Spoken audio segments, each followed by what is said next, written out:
Hello बच्चों, स्वागत है आप सभी का आपके अपने YouTube चैनल ज्ञान गुरु अकेडमी में। तो पिछली क्लास के अंदर हमने बात की थी ध्वनि प्रदूषण। आज हमारा जो टॉपिक रहेगा वो रहेगा खेती से संबंधित जो कीटनाशी या उर्वरक होते हैं उससे कैसे प्रदूषण होता है उसके बारे में। अगर आपने पिछले वीडियो नहीं देखे हैं तो जरूर देख लेना, और इसकी पीडीएफ जो आपको टेलीग्राम चैनल पर मिल जाएगी। इस तरह के एजुकेशन कंटेंट के लिए मैं इंस्टाग्राम और फेसबुक पर भी जरूर फॉलो करें। तो करते हैं शुरुआत आज क्लास की। आज हमारा रहेगा जो खेती से संबंधित या कृषि रसायनों द्वारा मृदा जल प्रदूषण।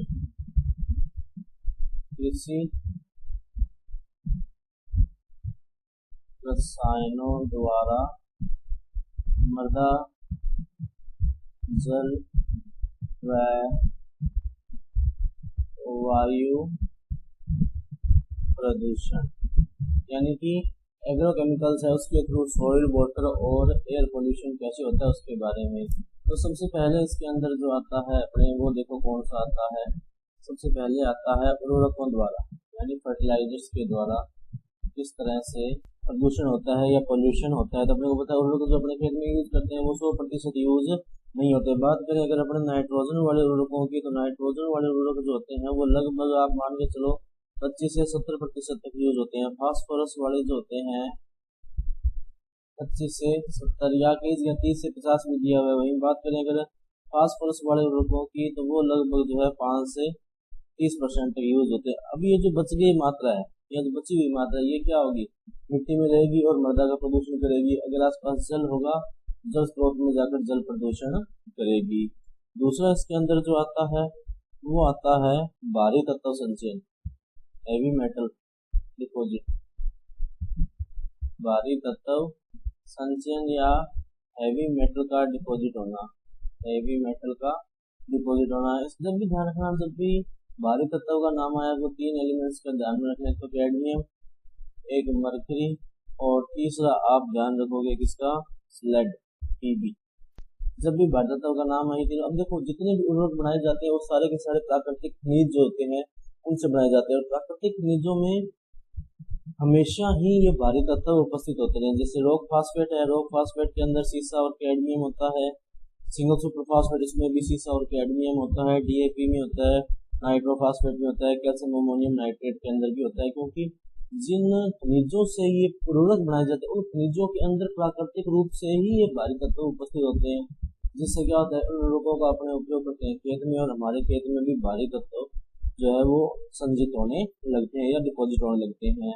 फिर तीसरा इसके अंदर आता है रेडियो एक्टिव पदार्थ। मैंने आपको पहले भी बताया जब भी रेडियो एक्टिव का नाम आया आपको 3 नाम ध्यान रखना है। तो यूरेनियम, क्या रखना है, यूरेनियम। दूसरा आप रखोगे क्या, थोरियम। और तीसरा इसके अंदर आपको ध्यान रखना है रेडियम। इन 3 तत्वों का नाम ध्यान में रखना है। और जहाँ भी रेडियो एक्टिव तत्व आए, अब देखो इनसे होता क्या है कि ये जो फास्फोरस वाले उर्वरक होते हैं, अच्छा ये जो तीनों तत्व हैं ये पाए कहाँ पर जाते हैं, फास्फोरस वाले उर्वरक जो होते हैं उनके अंदर ये तीनों तत्व पाए जाते हैं। जिसके कारण क्या होता है कि फास्फोरस के उर्वरक के साथ साथ ये भारी तत्व या रेडियो एक्टिव तत्व होते हैं वो मृदा में चले जाते हैं, जिससे मृदा प्रदूषण होता है। फिर इसके बाद में अगला इसके अंदर आता है नाइट्रेट वाले पदार्थ। फिर नेक्स्ट इसके अंदर क्या आता है, नाइट्रेट वाले पदार्थ, यानी नाइट्रेट एलिमेंट्स, नाइट्रेट पदार्थ। तो देखो बहुत सारे उर्वरकों के अंदर नाइट्रेट होता है। नाइट्रेट का क्या होता है, NO3-1।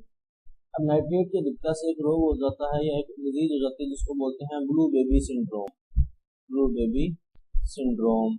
और उसके अलावा नाइट्रेट से क्या होता है कि अति तनाव हो गया यानी हाइपरटेंशन हो गया, कैंसर हो गया, मानसिक कमजोरी यानी मेंटल इलनेस वगैरह हो गया, और तुरंत डेथ होते हैं। उसके अलावा कई बार क्या होता है, नाइट्रेट जो होता है ऑक्सीजन की अनुपस्थिति में नाइट्राइट में बदल जाता है, NO2- में। ये क्या है, नाइट्राइट। और ध्यान रखना कि ये जो नाइट्राइट होता है ये आरबीसी को लिए बहुत ज्यादा क्या होता है, घातक होता है, जिसके कारण इसका पूरा प्रभाव पड़ता है रक्त ले जाने की क्षमता पे। और एक बात इसमें और ध्यान देना कि नाइट्राइट यानी NO2- प्लस एमीन मिलकर क्या बनाती है, नाइट्रोसोएमीन, नाइट्रोसोएमीन का निर्माण करते हैं। और ये क्या होता है, कार्सिनोजेनिक होता है, यानी कि कैंसर कारक होता है। क्या होता है, कैंसर कारक, ये भी ध्यान रखना इम्पोर्टेंट है। अच्छा, उर्वरक में नाइट्रेट वाले पदार्थ हो गए। उसके बाद में अगला जिसके अंदर आते हैं वो आते हैं जल प्रदूषण। क्या आता है? जल प्रदूषण। तो अपने को पता है, उन लोग अगर खेत में जाएंगे तो खेत से पानी में जाएंगे तो जल प्रदूषण होगा, जिससे जो उर्वरक है वो जलकुंभी होती है, जो वाटर प्लांट्स होते हैं उनको मिलेंगे, जिससे उनकी क्या होगी? वृद्धि होगी, यानी उनकी ग्रोथ होगी। तो वो क्या करेंगे? पानी में जो ऑक्सीजन घुली हुई है, डिजोल्व ऑक्सीजन जो है, उसको सारा खींच लेंगे, जिससे मछलियों को ऑक्सीजन मिलेगी नहीं, उनकी क्या हो जाएगी? मृत्यु हो जाएगी। उसके अलावा जो है इससे वायु प्रदूषण भी होता है। वायु प्रदूषण भी होता है, देखो कैसे। देखो, अगर अपने कोई भी उर्वरक वगैरह खेत में यूज करते हैं तो वो क्या होता है? वाष्पीकरण के माध्यम से या अन्य माध्यमों से हवा में चला जाता है, जिसके कारण अपने कह सकते हैं कि इसमें वायु प्रदूषण भी होता है। उसके अलावा क्या होता है कि जो सूर्य से हानिकारक पराबैंगनी किरणें आती है, उन पराबैंगनी किरणों से ये नाइट्रस ऑक्साइड जो होता है वो होते हैं, वो क्रिया करते हैं और ओजोन को क्या कर देते हैं? नष्ट कर देते हैं। ओजोन नष्ट होने से अपने को पता है कि जो पराबैंगनी किरणें है वो सीधे पृथ्वी पर आती है और हमें कैंसर जैसी गंभीर बीमारियां हो सकती है। तो ये थे कुछ एक प्रदूषण किसके द्वारा हो रहे थे? कृषि रसायनों। और कृषि रसायनों में भी किससे हो रहे थे? उर्वरक से। ये बच्चों ध्यान रखना कि उर्वरक को इसने दो कैटेगरी में बांटा है। कृषि रसायनों से जो प्रदूषण हो रहा है उसको दो कैटेगरी में। पहली तो कैटेगरी है कि उर्वरक से क्या क्या हो रहा है प्रदूषण। तो उर्वरक से अपने पढ़ा कि पहले भारी धातु तत्व संचयन हो गया, फिर रेडियो एक्टिव हो गया, फिर उसे नाइट्रेट वाले पदार्थों से हो रहा है, फिर जल प्रदूषण हो रहा है, फिर क्या हो रहा है? वायु प्रदूषण। अगला जिसमें आएगा वो आएगा नाशी रसायन या पीड़कनाशियों से या पेस्टिसाइड से कैसे हो रहा है उसके बारे में। नेक्स्ट आता है पीड़कनाशी से, यानी पेस्टिसाइड या नाशी रसायन से किस प्रकार से प्रदूषण होता है। तो पीड़कनाशी से अपने को पता है कि कोई भी पीड़कनाशी है वो मृदा में जाएगा तो मृदा को नुकसान पहुंचाएगा, अगर वो हवा में जाएगा तो हवा को नुकसान पहुंचाएगा, और अगर जल में जाएगा तो जल को नुकसान पहुंचाएगा। तो इसी के बारे में अपने बात करते हैं। तो पहले पीड़कनाशी के बारे में बात करें तो देखो, अपने को पता है कि जो किसान होते हैं वो अपने खेत में फल सब्जियों पर अच्छी तरह से पीड़कनाशी वगैरह का इस्तेमाल करते हैं, जिसके कारण इनका उपयोग लगातार बढ़ रहा है। और ये क्या होते हैं कि ऐसा नहीं कि हमने एक साल यूज किया और ये खत्म हो गए। ये जिस क्या होता है, थोड़ी थोड़ी मात्रा इनकी भूमि में संचित होती रहती है, जो कि थोड़े समय के बाद में बहुत ज्यादा हो जाती है और उससे बहुत अधिक नुकसान अपने को होता है। अब पीड़कनाशी से देखो 3-4 प्रकार के प्रदूषण होते हैं। वायु प्रदूषण होगा, यानी एयर पोल्यूशन। दूसरा इससे जो है वो मृदा प्रदूषण भी होगा। तीसरा इसके अंदर अगर अपने बात करें तो इससे जल प्रदूषण भी होगा। क्या होगा? जल प्रदूषण होगा। और उसके अलावा अगर अपने बात करें तो इससे खाद्य पदार्थों पर भी प्रभाव पड़ेगा, क्योंकि जो भी फसल वगैरह उगा रहे हैं वो लास्ट में पहुंचेगी कहाँ पर? खाद्य श्रृंखला के माध्यम से हमारे शरीर के अंदर। तो खाद्य पदार्थों पर भी, यानी एडिबल या फूड प्रोडक्ट्स होते हैं उसके ऊपर भी होते हैं। और अगर खाद्य पदार्थों पर प्रभाव पड़ रहा है तो मानव शरीर पर भी प्रभाव पड़ेगा। ठीक है, तो ये क्या हो गया? इसके तरीके हो गए वे किस तरह से प्रभावी होते हैं। उसके अलावा इसमें एक और कैटेगरी आती है जिसको बोलते हैं अपने अन्य प्रभाव। अब ये अन्य क्या है इसके बारे में भी अपने बात करते हैं। तो सबसे पहले आते हैं वायु प्रदूषण। तो देखो, जब कीटनाशकों का छिड़काव किया जाता है या जब स्प्रे किया जाता है तो वो क्या होते हैं कि हवा में फैल जाते हैं, जिसके कारण धीरे धीरे वायु जो होती है वो प्रदूषित होने लगती है। दूसरा इसके अंदर जो आता है वो आता है मृदा में संचयन। देखो, मैंने अभी भी बताया कि जो कीटनाशक अपने यूज कर रहे हैं पेस्टिसाइड्स का, वो पूरी तरह से डिस्ट्रॉय नहीं होते। आगे अपने पढ़ेंगे कुछ कीटनाशक 10-10 साल 15-15 साल तक मृदा में बने रहते हैं। जैसे डीडीटी है तो 8 से 10 सालों तक ये मृदा में पड़ा रहेगा, और अपने हर साल यूज करें तो धीरे धीरे मिट्टी में उसकी मात्रा बढ़ेगी, जिससे मृदा में संचयन बढ़ेगा। इसका मृदा में क्या बढ़ेगा? संचयन, यानी डिपॉजिट होना स्टार्ट हो जाएंगे सोइल के अंदर। फिर आते हैं जल प्रदूषण में।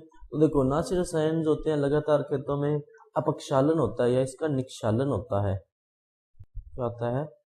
निक्षालन, यानी लीचिंग होती है, जिसके कारण क्या होता है? नाशी रसायन धीरे धीरे नीचे जाते हैं और नीचे जाके जो ग्राउंड वाटर है, यानी भूमि जल है जो उसको क्या कर देते हैं? नष्ट कर देते हैं। इसी तरह बारिश जब आती है तो जल के साथ बहकर ये जलाशयों में चले जाते हैं, वाटर बॉडी जो होती है वहां जाते हैं और उसको खराब करते हैं।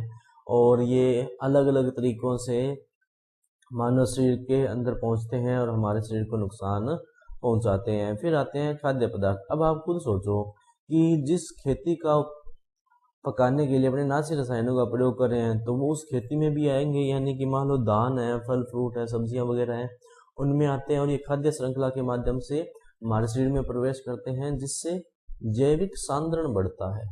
क्या बढ़ता है? जैविक सांद्रण, या इसको बोलते हैं बायो मैग्निफिकेशन। क्या होता है बायो मैग्निफिकेशन? बेसिकली कि धीरे धीरे शरीर में रसायनों की मात्रा बढ़ना खाद्य श्रृंखला के माध्यम से, इसको क्या कहते हैं? जैविक सांद्रण की। जैसे मान लो डीडीटी है, खेत में आज अपने यूज की तो वो 8 से 10 सालों तक रहेगी, और हम हर साल यूज करें तो धीरे धीरे क्या होगा? भोजन के माध्यम से हमारे शरीर में आके डीडीटी जैसे कीटनाशी जो है वो जमा हो जाएंगे। इसी को क्या बोला जाता है? जैविक सांद्रण। जैविक सांद्रण या बायोमैग्निफिकेशन क्या होता है? The deposition of harmful chemical compounds through food chain is known as biomagnification. फिर आता है मानव शरीर पर प्रभाव। तो देखो, जो कीटनाशी है उनका मानव शरीर पर भी बहुत ज़्यादा प्रभाव पड़ेगा, क्योंकि कीटनाशी जब खाद्य श्रृंखला के माध्यम से शरीर के अंदर प्रवेश करेंगे तो वो शरीर में होने वाली जो प्राकृतिक क्रियाएं होती है उनके साथ छेड़छाड़ करेंगे, जिसके कारण शरीर में कई तरह के रोग हो सकते हैं, जैसे कि कैंसर हो गया, सिर दर्द हो गया, एलर्जी हो गया, अंधापन वगैरह हो गया, ये सारी चीज़ें, आंखों से संबंधित रोग वगैरह जो होते हैं वो हो गए। और उसके बाद में आते हैं अन्य प्रभाव। तो अन्य प्रभाव में देखो क्या होता है कि ये जो होते हैं अपने कीटनाशक, ये लाभदायक कीट, यानी जो अपने ये कह सकते हैं कि हेल्पफुल जो इंसेक्ट्स होते हैं, लाभदायक कीट जो होते हैं, हेल्पफुल इंसेक्ट्स होते हैं, इनको भी मार देते हैं। लाभदायक कीट होते कौन कौन से हैं ये ध्यान रखना है। एक तो होता है क्राइसोपरला। क्या होता है? क्राइसोपरला। दूसरा इसके अंदर आता है कॉक्सिनेला। क्या आता है? कॉक्सिनेला। तीसरा इसके अंदर आता है मैना, मकड़ी हो गई, स्पाइडर बोलते हैं जिसको, वो हो गए। और उसके अलावा एक आता है लेडी बर्ड बीटल। क्या आते हैं? Lady bird beetle. एक अगर करना चाहो तो इसमें मधुमक्खी या जो बी होती है उसको भी आप इसमें इंक्लूड कर सकते हैं। ये सारे लाभदायक कीट है, और ये कीटनाशक होते हैं वो इनको भी मारने का काम करते हैं। तो इसके लिए भी ये क्या है? खतरनाक होते हैं। ये हो गए अन्य प्रभाव में। और बाद में ध्यान रखना कि प्रति 10 लाख व्यक्तियों में लगभग 60 लोगों की डेथ हो जाती है। किसके कारण? टाइफाइड, पेचिस, पीलिया वगैरह से इनकी मृत्यु हो जाती है। तो ये हो गए कृषि रसायनों के द्वारा होने वाला प्रदूषण। अब इसमें जो है एक फ्लो डायग्राम बनता है, कैसे वो देखो। तो बच्चों देखो कैसे कीटनाशियों द्वारा पर्यावरण प्रदूषण होता है, या पोल्यूशन जो होता है पेस्टिसाइड के थ्रू कैसे होता है। जैसे कि कीटनाशक द्वारा जल में जा रहा है तो जल से वायु में जाएगा, वायु से पौधों में यानी प्लांट्स में, फिर जाएगा खाद्य पदार्थों में, फिर खाद्य पदार्थों से कहाँ आएगा? मानव और पशुओं में। अगर अपने मृदा में डाल रहे हैं कीटनाशक तो मृदा से जल में, जल से वायु में, वायु से पौधों में, और पौधों से मानव और मनुष्य में, या मृदा से डायरेक्ट कहाँ चला जाएगा? पौधे में। तो ये जो फ्लो डायग्राम है ये वास्तव में बता रहा है कि कीटनाशक आप चाहे कहीं पर भी डालो, चाहे वायु में डालो, चाहे जल में डालो, चाहे मृदा में डालो, लास्ट में वो पहुंचेगा कहाँ पर? पौधों पर। और पौधों से कहाँ? खाद्य श्रृंखला से पहुंचेगा खाद्य पदार्थों में, और खाद्य पदार्थों से कहाँ पहुंचेगा? मानव और पशुओं के अंदर। तो ये फ्लो डायग्राम है, ये भी थोड़ा ध्यान रखना, अच्छे से बना के आना, क्योंकि ये पूछा जा सकता है। तो बच्चों आज की क्लास में अपने इतना रखते हैं। अगर आपका इससे रिलेटेड कोई डाउट या कोई सजेशन हो तो आप हमें कमेंट सेक्शन में पूछ सकते हैं। अगर आपके इससे रिलेटेड कोई क्वेश्चन हो तो आप हमें इंस्टाग्राम पर भी पूछ सकते हैं, और इंस्टाग्राम के पेज को जरूर फॉलो कर लेना। तो मिलते हैं अगली क्लास में, तब तक के लिए पढ़ते रहिए। नमस्ते।